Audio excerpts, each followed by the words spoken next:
Right. Good afternoon. So yes, three IPOs we will be discussing today, and for your knowledge, two more IPOs will be opening next week. So really a busy week for the primary markets. Now talking about Ola Electric. Ola Electric is the leader in the two-wheeler electric vehicle space, as we all know, and it has a market share of 50%.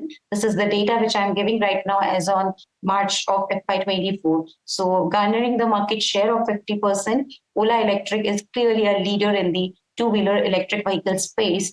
Now, talking about the issue, the most important highlight of this issue is that the issue size is big, but at the same time, what is worrisome about some of the investors is that the loss-making nature of the business. So as we see the financial performance of the company in the RHP, it is showing losses. So first of all, I will try to highlight and reduce the concern about this major part, since it is like a startup, because they have established this concern few years back, only maybe 4 or 5 years back. So it is into really initial stages, and that's why we are seeing EBITDA and the losses in the financials of the company. So what we are expecting this company to be in the profit is after a year or so, maybe 2 years down the line, by FY27, we can expect this company to be a profitable concern. And there are some major factors which we think will be helpful in making this profitability reality for the company. First of all, their product, because in any EV space,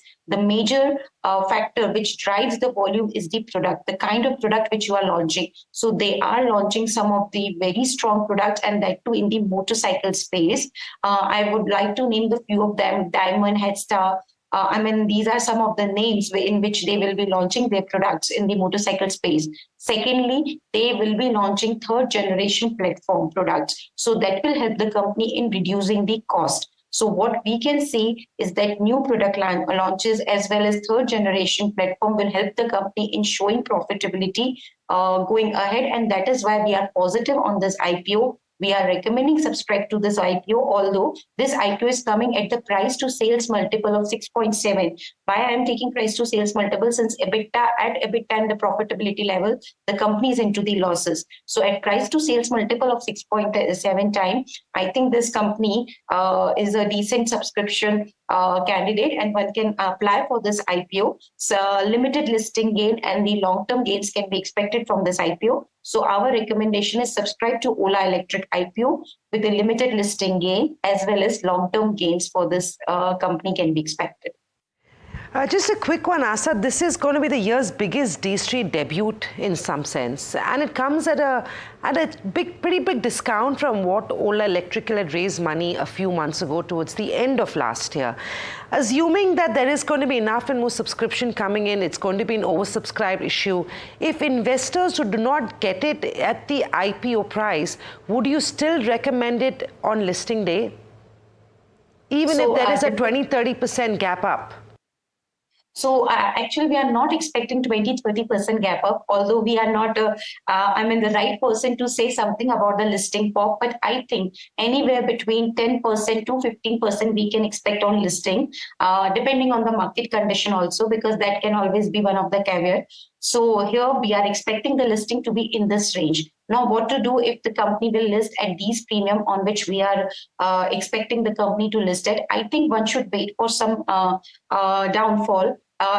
Because if I can say 10 to 15%, then easily we are expecting around 10 rupees to 12 rupees of premium to this company on the listing day. So I think if this issue will be available anywhere at around 85 to 90 rupees after listing, then that will be a better entry point for this company in the secondary market if any investor want to make entry in.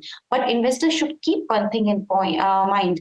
One point in mind is that they should subscribe it for the long-term perspective, because as I told you, it is a long-term story. It will be profitable within the 2 year down the line on the basis of the factors which I've mentioned. And this EV story is really zooming up. We all know that the government is also after this. So definitely the company will be able to show strong financial performance going ahead. And some of the objects of the issue will also help the company in maintaining strong financial performance 2 years down the line. So I think all these factors are denoting towards the fact that it is majorly a long-term story. But on the listing day, in any case, if the stock is available at around 80 to 85 zone, then one can also try to enter at those levels, but not beyond that.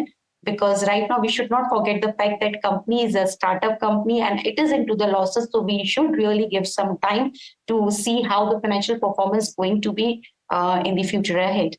Right. So don't do this for a trading day pop or listing day pop. Buy it for the long term is the advice coming out from Astha. Remember, the IPO opens on the 2nd of August, which is tomorrow, and closes on the 6th of August. The price band is 72 to 76 rupees a share, and it's a 5,500 crore IPO that will be opening in the grey market. It's already trading at a 15 to 20% premium.